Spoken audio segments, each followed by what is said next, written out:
ஏற்கனவே மன்னனாகிய கிசகராஜன் சரி சீரோடும் சிறப்போடும் வாழோடும் பௌசோடும் பாக்கியமாக அரசாண்டு கொண்டு வருகிற போது அம்மா இப்படியாக இருக்கக்கூடிய நாளையே நாளையிலே ஏற்கனவே அதாவது என்னம்மா கிசகமுடி ராஜ மன்னனுக்கு வயதாகி கொண்டிருக்கிறது சரி பெற்றெடுத்ததாவது என்ன உக்கரசேனன் பெற்ற மகன் கிசகராஜனுக்கு வயது எத்தனை?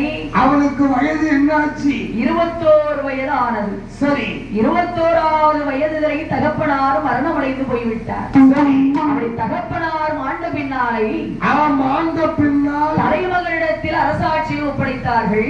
மகனிடத்திலே ஆட்சியை ஒப்படைக்கிறார். அப்படி அரசாட்சியை ஒப்படைக்கக்கூடிய வேளையில் மன்னனாகிய கிசகராஜன் ஆட்சி அமைப்பில் அமர்ந்தான். சரி இவ அரியாசனத்தில் அமர்ந்தாள். சரி அரியாசனத்தில் அமர்ந்த உடனே கஜான பெட்டி போய் திறந்து பார்த்தார்.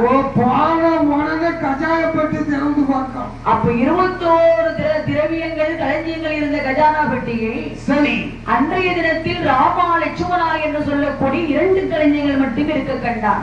19 களஞ்சியங்கள் தகப்பன் தான தர்மம் செய்து விட்டார். தான தர்மங்களை செய்து விட்டார் தகப்பனார். சரி ஏ மந்திரி என்ன மறுபடியும் நாமல் அதாவது 19 களஞ்சியத்தை சேர்க்க வேண்டும். சரி என்று மன்னனாகிய கிசகராஜனானவள் அந்த உக்கரசேன மாவட்டத்திலே ஆமம்மா என்ன விதமானவன் கம்சங்களை வாங்கி வருகிறானாள். எப்படி அம்மா கம்சம் வாங்கி வருகிறான்? அழகீரை விற்பவர்க்கு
எதை எடுத்தாலும் வட்டி என்றான், வரி என்றான், கிஸ்தி என்றான், கப்பம் என்றான்.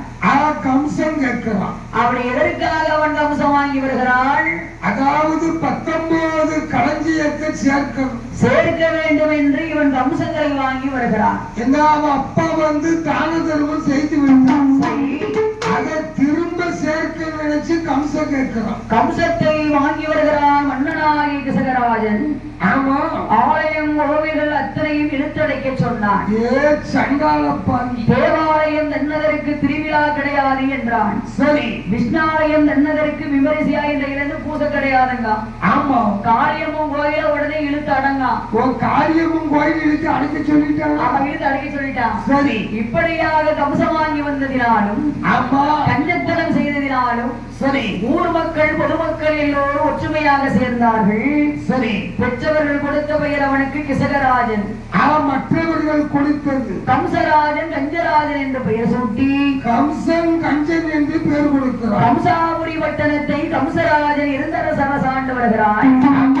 அரசாண்டு வரக்கூடிய நாளையில் அரசாண்டு வருகிற போது கம்சராஜன் நங்கையான கண்மணியான தேவகியாள் அம்மா என்ன செய்து கொண்டிருக்கிறாள் தெரியுமா? அவ என்னம்மா செய்கிறாள்? அவ சிறுநேர உருட்டி கொண்டு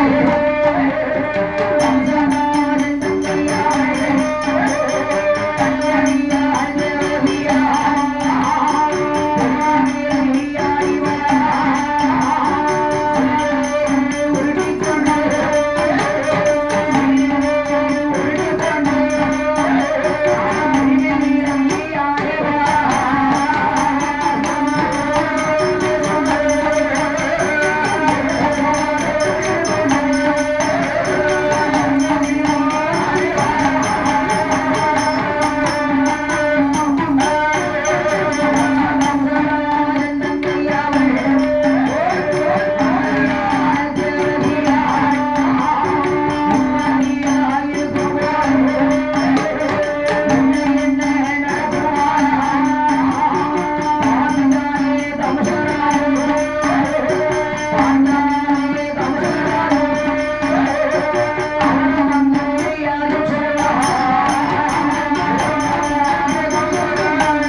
தேவகியாள் சரி 5 வயதில் சிறுதீர் உருட்டி தெரு வீதியில் விளையாடி கொண்டிருக்கிறாள். ஆமா இவன் தங்கையான தேவகியாரை பார்த்தான். சரி நமது தங்கை தேவகியால் 5 வயதில் இவ்வளவு அழகோடு இருப்பாரானால் 5 வயதில் அழகோடு இருப்பாரானால் 14 வயதில் பக்குவதி பெண்ணானால் பார்க்க முடிகூடாது, அதை விட அழகோடு இருப்பாள். ஆமா ஏ மந்திரி, என்ன தங்கையான தேவகியால் பெண்மொழியாளுக்கு சரி ராஜாக்கள் முறைப்படி இப்பொழுதே நாமல் மாப்பிள்ளை பார்க்க வேண்டும். ஆமா 5 வயசுலயே மாப்பிள்ளை பார்க்கணும் தங்கச்சிக்கு நினைக்கான் அப்படின்னு இவன் கம்சராஜ ஆசைப்படுதான். அவங்க அண்ணன் அப்படியா? இப்ப உடுக்காரன் தங்கச்சிக்கு சரி 40 வயசு ஆச்சு, இன்னும் கட்டி கொடுக்காம வச்சிருக்கான். ஏன் எதுக்கு?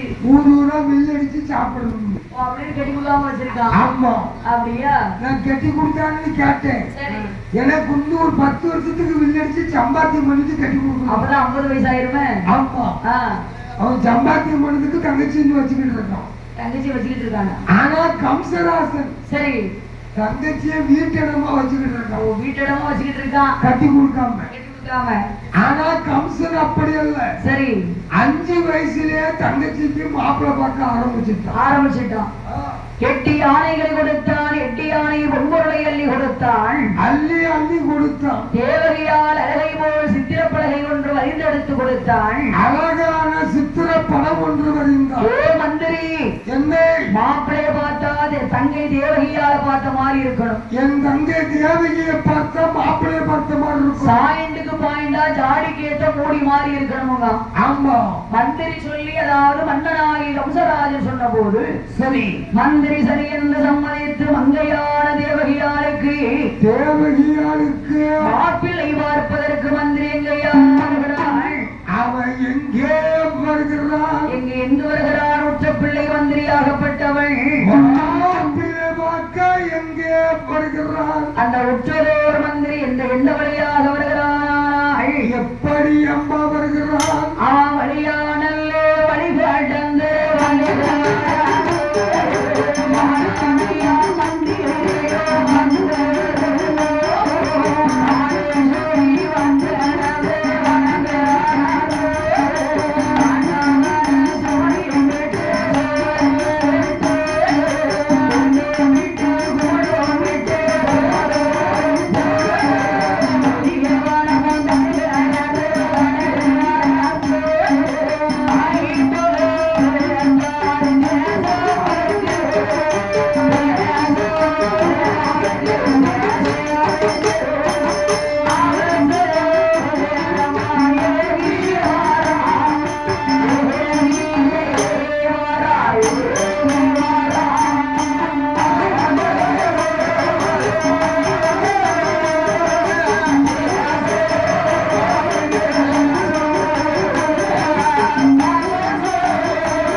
ஒவ்வொரு நாடா ஒவ்வொரு திசையா வந்து மணவாளன் பார்த்து வருகிறார்கள். சரி, பார்த்து வரக்கூடிய தருணத்தில் ஆமா இவன் மாப்பிள பார்க்க வந்தானே மந்திரி. சரி தேவகியால் அழகை போல மணவாளன் கிடைத்தானா? எம்மா 4 திசை 16 கோணமும் அலைந்து திரிந்து பார்த்தார்கள். சரி, ஆனால் தேவகி கேட்ட மாப்பிளை கிடைக்கல. ஏன் நாட்டுல மாப்பிளை இல்லையா? அதாவது நாட்டிலே ஆடவர்கள் மாப்பிளை இருக்கிறாங்க. சரி, ஆனா தேவகி கேட்ட மாப்பிளை கிடைக்கல. தேவகியால் அழகை போல தட்சணத்தில் மாப்பிள்ளை கிடையாது. ஆமா, ஏன்னா எல்லாரும் ஒரு அங்கபங்க குறையோட இருக்காங்க. எம்மா அழக படைச்ச ஆண்டவன் சரி, ஒவ்வொருவனுக்கும் ஒரு குறைய வச்சிருப்பான். அது எப்படி ஒவ்வொருவருக்கும் ஒவ்வொரு குறைய வச்சிருப்பா? எம்மா மேதசைக்கு போனாங்க. சரி, மாப்பிள்ளை மேன்மையோடு இருக்கிறான். ஓ, தங்கையான தேவகியாளுக்கு மாப்பிள்ளை பார்க்க மேற்கு சிறப்பி பார்க்காங்க. ஆமா, மாப்பிள்ளை ரொம்ப மேன்மையா இருக்காரு. ஆமா, சரி, ஆனா அழகப்படுத்த ஆண்டவன் அவனுக்கு ஒரு குறைய வச்சிருக்கான். அவருக்கு என்ன குறைய படிச்சிருக்காரு? அம்மா முழிச்ச மாளுக்கு முழிகண்டு குருடு.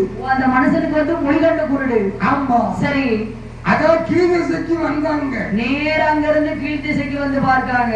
மாப்பிள்ளை கீர்த்தியோடு இருக்கிறான். ரொம்ப கீர்த்தியா இருக்காரு மாப்பிள்ளை. ஆமா, அழகப்படுத்த ஆண்டவன் அவனுக்கு ஒரு குறைய வச்சிருக்கான். அவருக்கு என்ன குறைய வச்சிருக்காரு? அம்மா உச்சி மண்டையில சட்டி நோய் அடிச்சிருக்கு. வழுக்கையா இருக்கு. இந்த மாப்பிள்ளைய கூட்டிட்டு போன ஏத்துக்கிடுவான? ஓடுதல வீசி விடுவான் கம்சராஜன் நம்மை. அப்படி வரலாற்றுக்கு போனா. சரி, மாப்பிள்ளை வளர்ந்தோங்கி இருக்கு. வளர்ந்தோங்கி இருக்காரு. ஆடு அழகா இருக்கா. சரி, ஆண்டவன் அவருக்கு ஒரு குறைய வச்சிருக்கான். அவருக்கு ஒரு குறை என்ன குறைய வச்சிருக்காரு? வாய் ஊமையா இருக்கு. அப்படியா? வாய் பேச மாட்டான். சரி, இப்படி ஒவ்வொரு குறைவோடு இருக்கு. 8 யானையை வச்சார்கள். 8 யானை பொன்பொருளை செலவு செய்தார்கள். சரி, தேவகியால் அழகை போல மணவாளன் இல்லாமல் அப்பா எங்கே வருகிறான் 50வது மந்திரியானவள்? மாப்பிள்ளை இல்லாமல் எங்கே வருகிறான்? அவங்களோட மீது கவலை கொண்டு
விட்டு ஆமா தேவகியால் அவருக்கேற்ற மணவாளன் இல்லாமல் மாப்பிள்ளை கிடைக்காமல் வீசனைக்கையும் வெறுங்கையுமாக வந்து சேர்ந்தார் கம்சராஜன் அரண்மனைக்கு.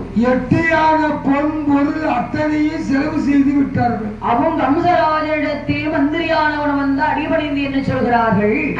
என்னம்மா சொன்னா? வாரங்களை அரசமன்னா வார்த்தை ஒன்று சொல்ல கேளு. 56 தேசமெல்லாம் அழிந்து திரிந்து மணவாளன் தேடி பார்த்தோம், மணவாளன் கிடைக்கவில்லை.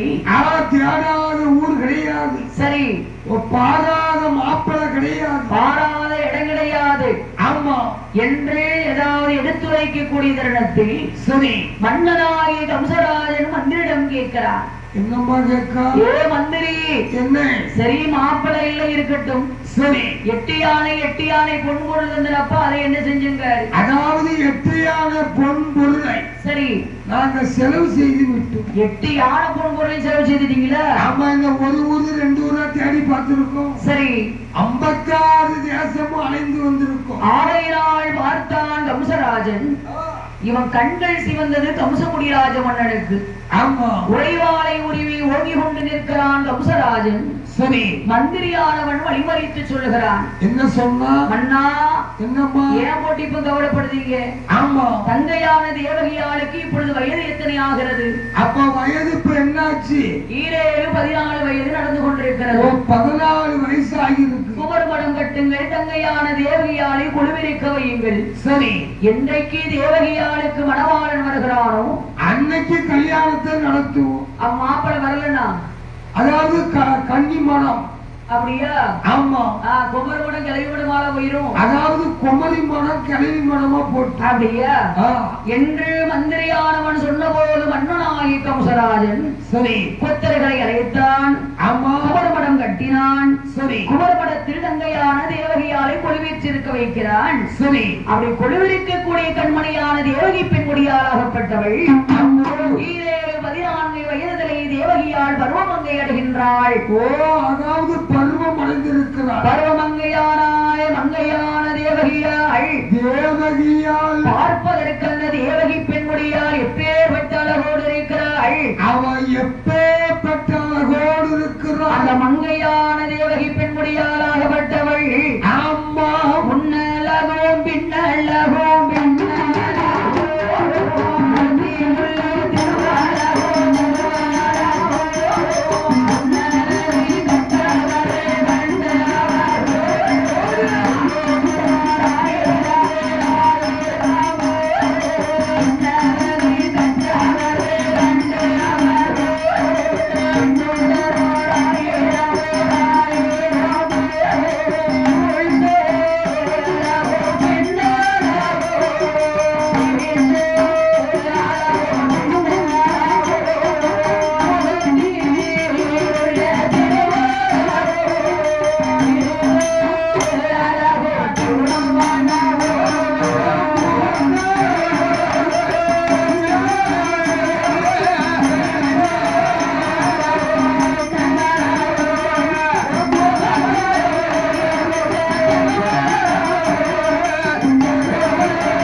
சரி. அழகோடு இருக்கிறாள் கம்சராஜன் நன்மை தேவகியாள். ஆமா. சித்துடைக்கு வார்த்தது போல் அவளுக்கு சேலை கட்டும் இடையழகா. சேலை கட்டு இடையழகா. கட்டிலிக்கால் கரைந்தது போல் கரண்டைக்கால் தன்னழகு. கரண்டைக்கால் தன்னழகு. இரவாலை ரெண்டு போல் அவளுடைய இருதுடையினுடைய ஒழுக்கங்களா. இருதுடை ஒழுக்கங்களா. ஆக மொத்தத்தில் தேவகியால் எப்படி இருக்கிறாள்? அழகோடு இருக்கிறாள். சேற்றில் முளைத்த செந்தாமரை போல் இருக்கிறாள் மங்கை தேவகி பெண்குடியாள். சரி. அழகோடு இருப்பதை கண்டால் மன்னனாய கம்சராஜன் உடனே மந்திரியை கூப்பிட்டு சொல்கிறான். என்ன சொன்னா? ஏ மந்திரி, என்னையா? தேவகியார் எனது தங்கை தேவகியார் 14 வயதில் புஷ்பவதியாய் இருக்கிறாள். ஆமா. அவள் பூத்த நட்சத்திரத்தை பார்ப்பதற்கு சரி 56 தேசத்தில் இருக்கிறார்களே சோதிடர்கள். ஆமா. அத்தனை பேரையும் பறையடித்து வர சொல்கின்றான். சரி. இவன் மந்திரி பறையடிச்சா. சரி. சோதிடர்கள் ஒன்று விடாமல் அனைவரும் கம்சராஜன் அரண்மனைக்கு வந்தார்கள்.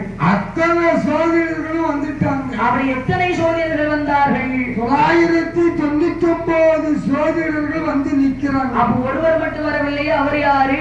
அவர்தான் அண்ணா குட்டி சோதிடர். அவர்தான் அண்ணா குட்டி சோதிடர். சரி. காசிக்கு போயிட்டு அன்னைக்குதான் அந்த மனுஷன் வீட்டுக்கு வந்திருக்க. என்ன வேதாந்த வேதியர். சரி. வேத குல பிராமணர்.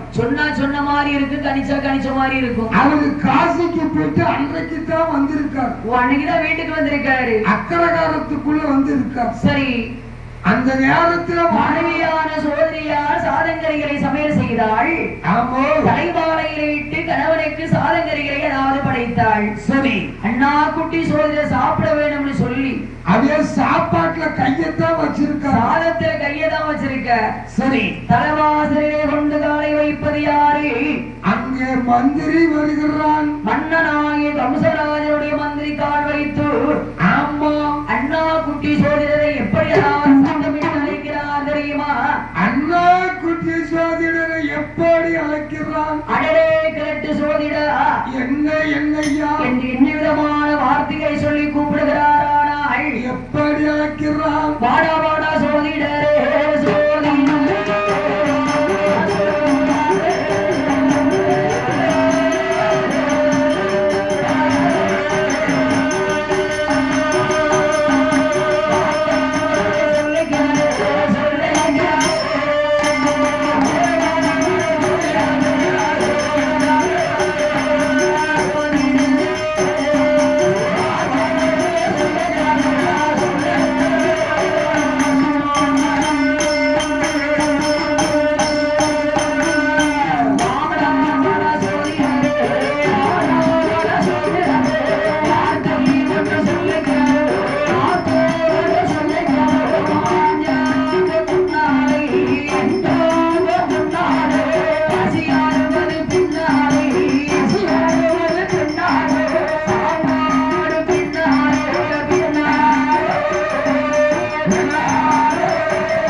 என்னையா?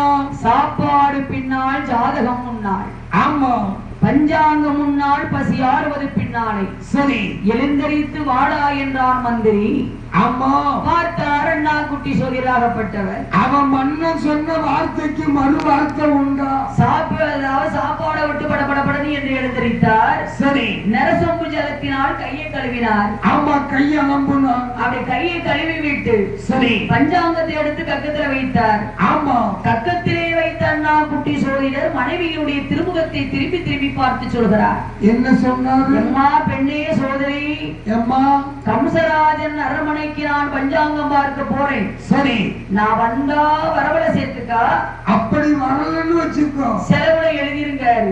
ஆமா, ஏன்னா இந்த கம்சராஜனுக்கு வந்து நல்லதும் தெரியாது கெட்டதும் தெரியாது. அவன் ஒரு சண்டால பாவி. நல்லது சொன்னா நாக்கு இருப்பான், கொள்ளது சொன்னா மூக்கு இருப்பான். ஆமா, ஆகையினால் எம்மா சோதரி பெண்ணே, என்னையா என்று மனைவியுடைய திருமுகத்தை திரும்பி திரும்பி பார்த்த வண்ணமாக, ஆமா, அண்ணா குட்டி சோதிடர் எங்கே வருகிறார் தெரியுமா?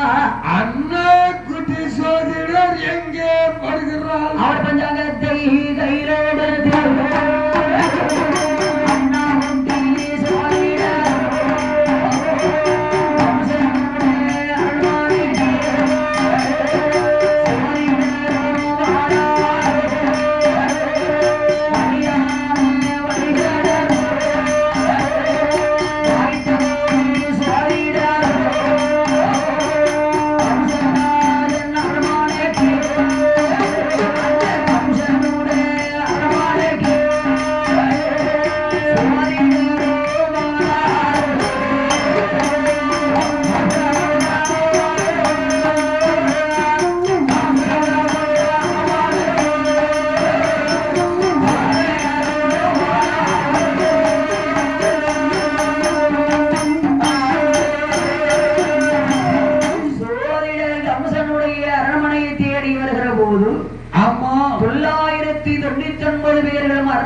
அமர்ந்திருக்கிறார்கள். சரி, இந்த அரண்மனையில் அமர்ந்திருக்கக்கூடிய சோதிடரோடு சோதிடரா?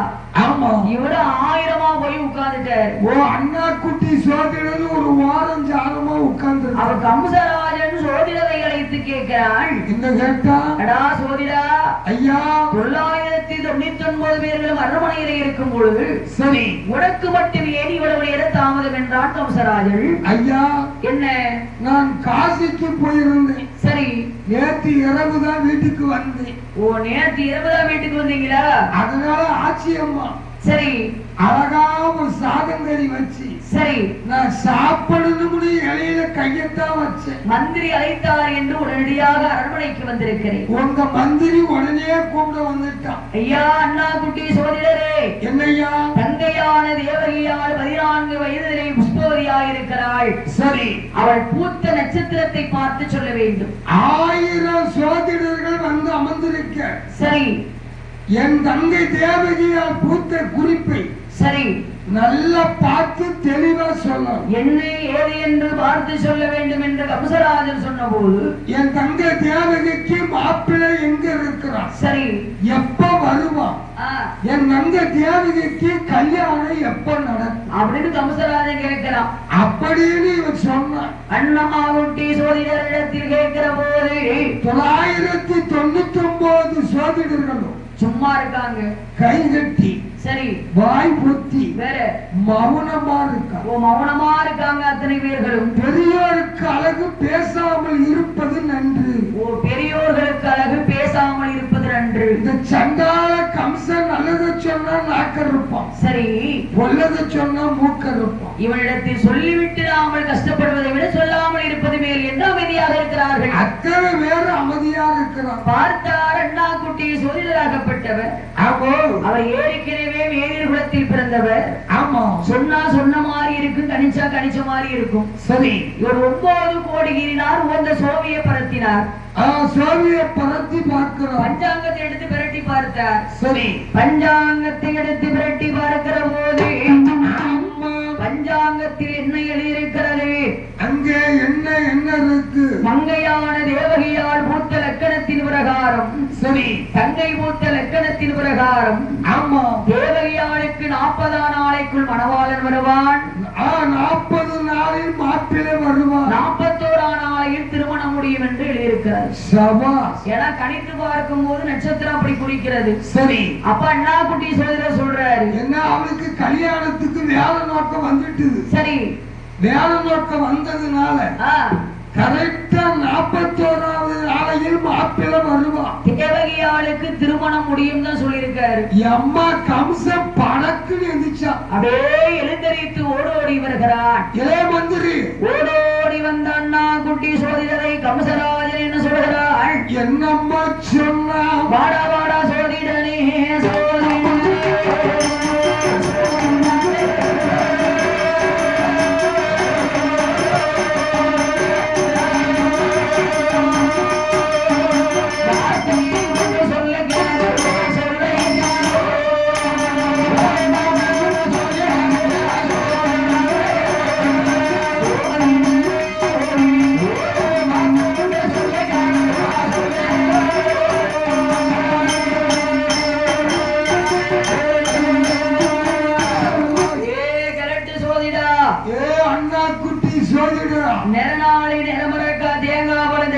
ஆசைப்பட்டு இவன் பொய் சோசியம் சொல்லிவிட்டானா?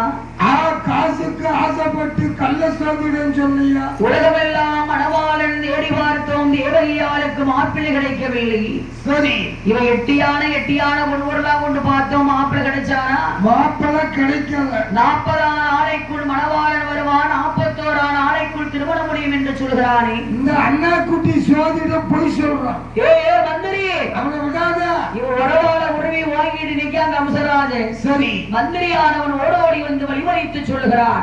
வழிமறித்து கையை பிடித்து சொல்றான். ஐயா அரசமன்னா, அண்ணா குட்டி சோதிடர் 41 வருஷம் சொன்னாரா அல்லது 41 மாதம் சொன்னாரா? 41 வாரம் சொன்னாரா? 41 நாள் தான் சொல்லி இருக்காரு. 41 நாள் வரைக்கும் உங்களால பொறுமையா இருக்க முடியாதா? அவசரப்படாதீங்க. அதோ இருக்கே இருட்டு பாலடைந்த இருட்டு கல்லறை. ஆமா, 21 விலங்கு போட்டு பூட்டி. சரி, இந்த இருட்டு கல்லறையில அண்ணா குட்டி சோதிடரை இழுத்து அடைச்சிருவோம். மாப்பிள்ளை வந்தா தேவகிக்கு கல்யாணத்தை நடத்துவோம். சரி, மாப்பிள்ளை வரல, இந்த அண்ணா குட்டி சோதிடருக்கு பெரிய கல்யாணம் நடத்திடுவோம். அப்படியா? ஆமா, பார்த்தார்கள் அதாவது மந்திரி காவலர்கள். சரி, அண்ணா குட்டி சோதிடரை ஆமா எத்தனை விலங்கு போட்டு இழுத்து கொண்டு வருகிறார்கள். எத்தனை விலங்கு போட்டு பூட்டுறான். அந்த அண்ணா குட்டி சோதிடரை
தாரதாதையா கண்ணீர் விடுகிறார். ஐயையோ ஆண்டவா பகவானே கண்ணில்லையா, பகவானே கண்ணில்லையா, பாவி திருவரமே ஆண்டவனே கண்ணில்லையா, உனக்கு கண்ணில்லையா, ஆச்சாக்கடி பள்ளிக்கடி பகவானை பொறுக்கவில்லை, மூட்டைக்கடி கொசுக்கடி தாங்க முடியும். அப்படி என்று இவர் ஆறாத கண்ணீரை அந்தமெல்லாம் சோரவிட்டுக் கொண்டிருக்கிற பொழுது, ஆமா ஏற்கனவே இப்படி இருக்க சரி பார்த்தான் மன்னனாகிய கம்சராஜன். ஆமா, அதாவது குமர் மடத்தில் தேவகியால் கொள்விருக்கிறாள். சரி, இருட்டு கல்லறையை இழுத்து வைத்திருக்கிறான், அதாவது அண்ணா குட்டி சோதிடரை. ஆமா, அவர் பாச்சாக்கடி பள்ளிக்கடி பொறுக்காம ஆண்டவனை நினைச்சு அப்படியே கண்ணீரை தாரத்தாரையா பெருக விடுதாரு. நம்ம தலை விதி இப்படியா இருக்கு அப்படி என்று அழுது குழம்பி கொண்டிருக்கிறார் அண்ணா குட்டி சோதிடர். சரி, இப்படி இங்க இருக்கிற போது ஆமா தேவகியாருக்கு மணவாளன் எங்கே பிறந்து வளர்ந்து வருகிறானால்